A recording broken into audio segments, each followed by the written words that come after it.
ya kulea na kukuza watoto kwa njia inayofaa. What we have are national statistics, which I believe that we can still share, but it is quite saddening that the youngest from our studies is a child as old as 5 years really getting involved. And that alone tells you that huyu ni mtoto ambaye bado ako katika mikono ya ulezi wa wazazi. So inatuelekeza ya kuangalia hata kama shirika tunahitaji kuweka emphasis on programs zile zinalenga malezi ya nyumbani. Kwa sababu kama mtoto wa umri huyu anajiingiza kwa uraibu na kuanza kutumia, hapo inatuambia kidogo tunahitaji kuongea na wazazi, kuelimisha wazazi na pia kuelekeza watoto.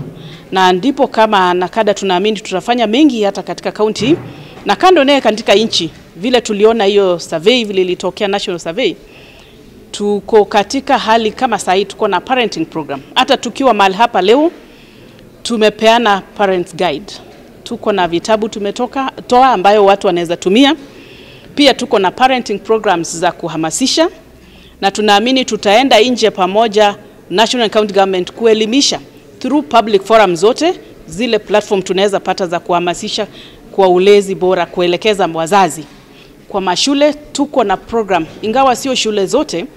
We are hoping we can work with other partners to roll out the program in all the schools. We run a life skills program in primary schools. Na shule ambazo tumefanya, hakika ukiangalia watoto wako tofauti kinidhamu, hata performance in school ukiweza kulinganisha na wala wanayo mradi kwa shule zao.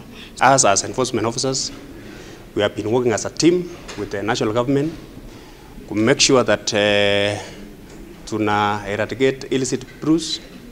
Now we are currently fighting on the drug abuse in Uasin Gishu, and we have actually made a significant progress kuhakikisha ya kwamba tunamaliza these illicit brews kwa ground.